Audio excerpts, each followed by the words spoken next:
I don't always want to be naked. Once I came out on stage, and I came out, I was in a full Marc Jacobs dress, completely covered, and they wrote, Miley is boring. She doesn't get naked and she's boring. No matter what I do, I'm either boring or I'm a slut.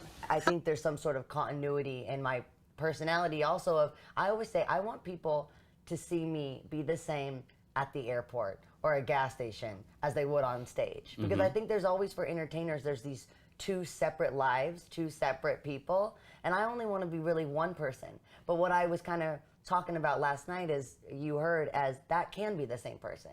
The same person that's priorities are yoga or spending times with the pigs, which I talked about. Spending time with my pigs can also be the same person that's priorities are entertaining people, making the shows fun. I'm also very honored that you found inspiration through my song, The Climb. I think, again, this song is something that can touch people's lives in all different ways. You can make it about God, you can make it about a relationship, and you can also make it about, you know, going through something, you know, whether it's physical or mental, whatever, you know, is you feel like is holding you back, yeah, and I'm tricky. really happy. Well, I heard that when you, one of the reasons you shut down your Twitter account is that you were outspoken supporting gay marriage, and you got a lot of hate mail. All of a sudden, people started saying very threatening things to you. Yeah, you know what, I think people, I don't know, that was something that I was asked the question. It wasn't like I was trying to force my opinion on anyone else. Right. I was asked the question, Miley, what do you think? And I said, I believe that there's no other judge but God. I'm not one to tell someone that they can't love someone else when I'm happily in love with someone. I would never want to be the person to take that away.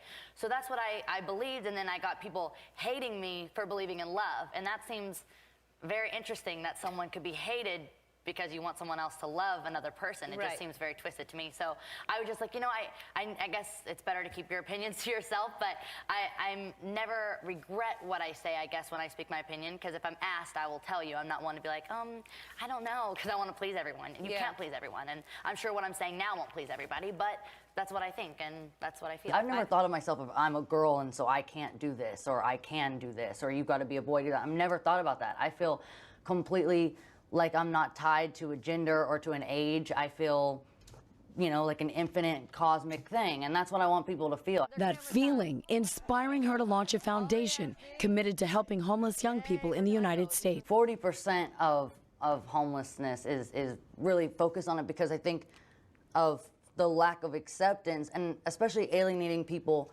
from society. We're launching with Backyard Session with these videos. Facebook, I think they maybe done it once before. They rarely do this. It has a donate button, so it's embedded with the video. Again, bring it back to something that matters. I don't really want to sing just for myself. You know, I want to be doing something. I've learned how to love myself as I got older. When I was 16 or 17, that was the hardest years ever. I hate when I look at pictures of myself and I'm like, well, I know that day was the day I was freaking out about my skin, or I felt like I didn't fit in with everyone, or I didn't dress like everybody else. You want to be peaceful with yourself and happy with yourself and love yourself. And sometimes I think, as women especially, I think we're taught that we're not supposed to say, I love myself. It's vain, right? That's vain. I love myself. And that's what everyone should be able to say. No, I mean, it really doesn't bother me when, like, people tell me I'm crazy, because I am. And, you know, but the thing is my dad has always taught me, like, the most important thing. So, you know, and so it's just always been the way you treat people, which I've had the greatest examples of that. And so there's many girls that I know that are in this industry that come out and sit like this, and they'll be all polite, but in person, they're not so polite and they're not so kind. And I hope all the time is I've heard from reputation that my reputation is a good one, and that, you know, I say hello to everybody and I treat everybody the same. I actually treat people at the bottom of the list much better than the people at the top, because the people at the top have enough people sucking up to them. You know, so, and that's something I've learned from Dolly, is she'll go to the janitor before the director and give them a signed autograph and a hat, you know? So that's just the way I've been brought up. So anytime anyone thinks I'm crazy, it's like, I'd rather be crazy than not a nice person. I was crazy thinking you were mine. It was all just a lie. What was the lie? I don't think there was any lies. I was so scared of ever being alone.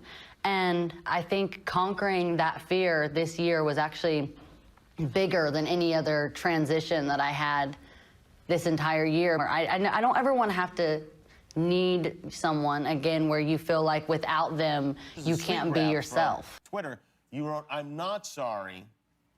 F you, #10 years ago. you know, something that I really thought about was, you know, sure, some people thought that I did something wrong in their eyes, but I think it was really wrong of someone to put on top of someone that this is my shame and that I should be ashamed of myself. Well, that's the New York Post. That's not a nice thing to tell someone that they should be ashamed of themselves. No. That time, did you apologize for doing that? I don't remember. I think I did, but I'm sure someone told me to. But you know what? That's why I don't do what people tell me to anymore, because that idea sucked. So they want to know why I come on, you know, TV shows with no shirt on. Blame them. Do you remember who told you to apologize? Do you have any recollection of that? I think at that time I just wanted this to go away, and I think I also was trying to balance and understand what being a role model is. And to me, I think being a role model has been my free-spiritedness and sometimes my unapologetic attitude for decisions that I feel comfortable with. The people who wronged you, do you go back and think of that? I try to not even think about yesterday because it's such a waste of time. And today and tomorrow are way more exciting because you know, I can do something today. And actually tomorrow I wouldn't worry too much about either. Glamour magazine picture. I wish I could take every kid that looks in the mirror and says, I'm not beautiful, and take them into the process of what it takes to look like that in a magazine. They would feel so much better about themselves because it takes an hour and a half before you're even there. They're working on the lighting, they have your stand-in. It's not real. And if you look at any magazine, and I look at it and I just am like, gosh, these people, how do they look like that? And they don't, you know, and that's what I've learned is that they don't, and that it's not real. If I have all this attention on me, and if I'm going to sell something and people are going to rush to get it, I want it to kind of mean something. What do you think is the biggest misconception about yourself, and clear it up? I think people try to make me seem a lot less centered than I am, because I am exactly kind of who you see on TV. I'm who I am, and you see what I'm doing, and I'll never say, oh, I'm so sorry, I didn't mean that. You make choices, and sometimes they're right, sometimes they're wrong, just like in life. Mine are just magnified, but you know, people kind of try to make you seem out of control when actually I'm pretty happy, centered person that likes to do a lot of, you know, things for people, and I'm, you know, not driven by kind of just my own self and wanting more. It's been great, I feel like, to let people see that of me and not just be the like glammed up beauty shot girl, because that's not who I am. I'm just about having fun. I'm pretty sure I'm not the only one that's called America shitty in the past couple of months. But I want to tell you I love my country, but your country has been fucking amazing. I love being out here. I love being under this fresh fucking air with this clean fucking food, where I feel like I'm not trying to be poisoned by what I put in my body, by what I watch on the fucking television, by the music that I listen to. I have felt so accepted and at peace here, and that's all that I want for my own fucking country. Is that so much to fucking ask? So just know, it's time for a change in our country. I will be out there advocating for fucking change. It's time to fucking vote. All of you all know how important it is for you all to be involved in politics. The youth, this generation, we are the last fucking hope on this dying fucking planet. It is begging you to fucking go and clean up the motherfucking ocean.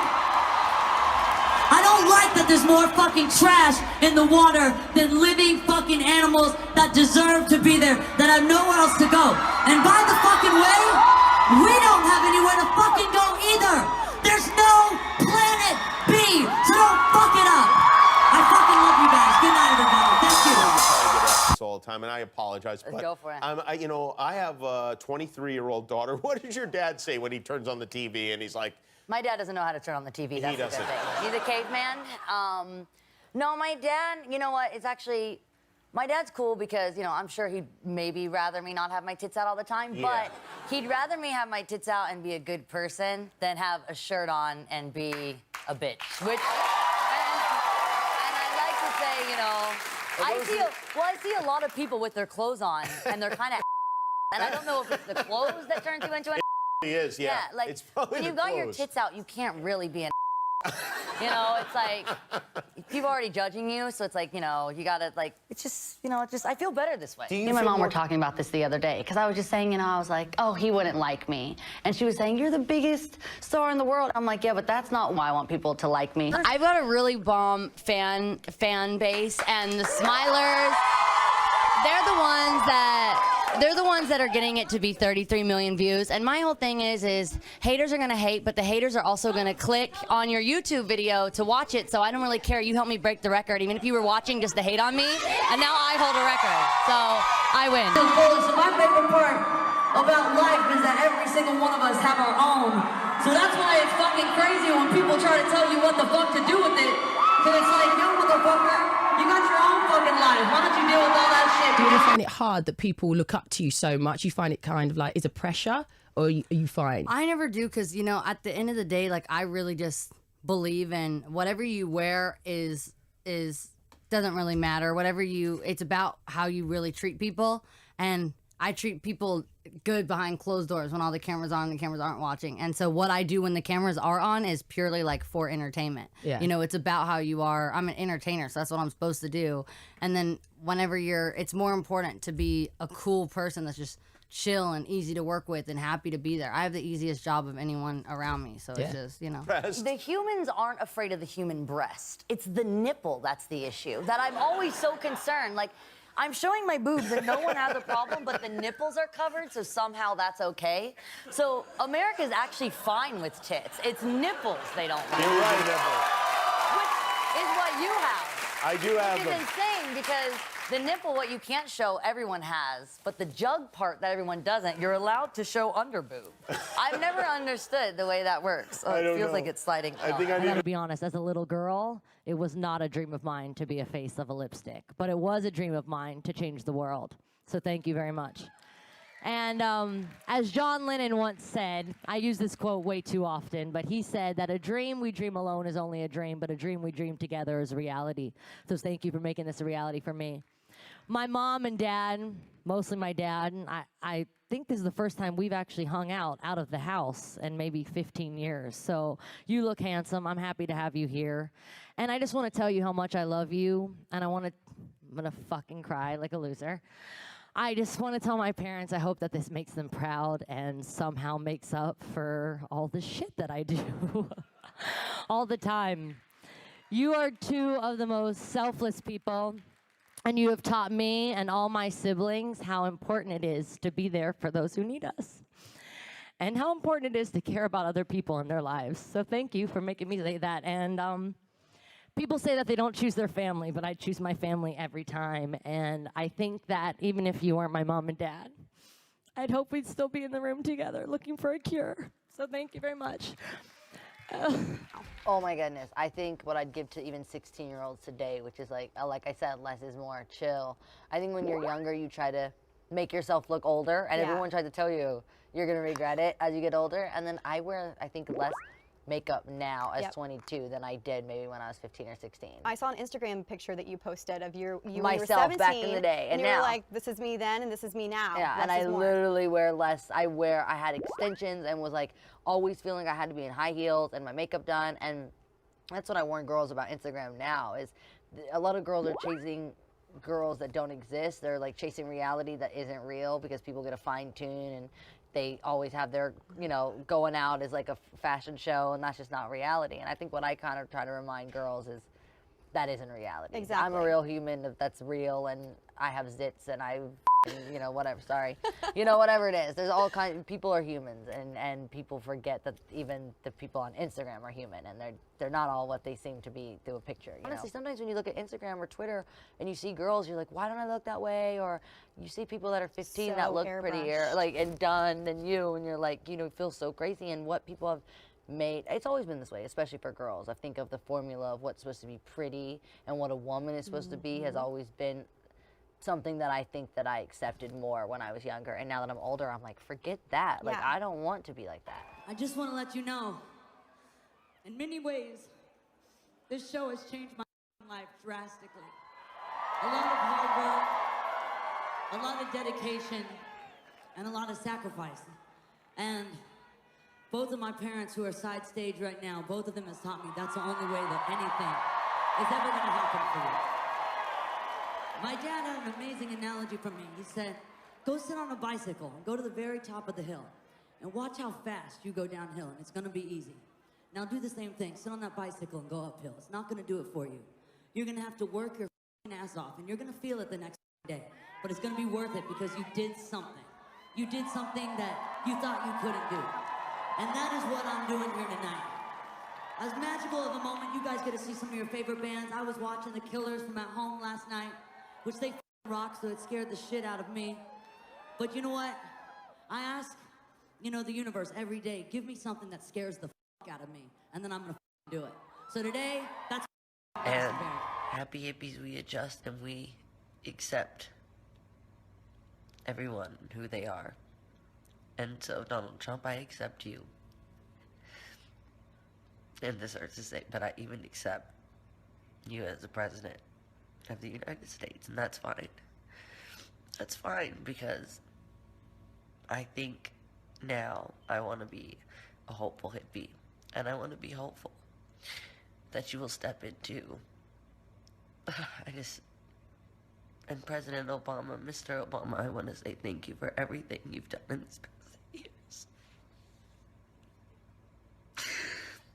But please just treat people with love and treat people with compassion and treat people with respect. And I will do the same for you. And it's not just because of where we are, but it's who I'm with.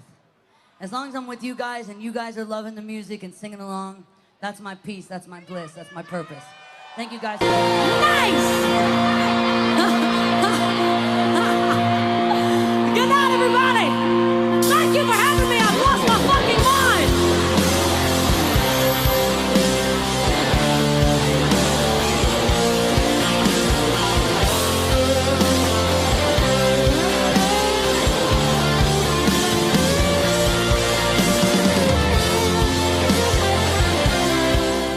Subscribe to this YouTube channel.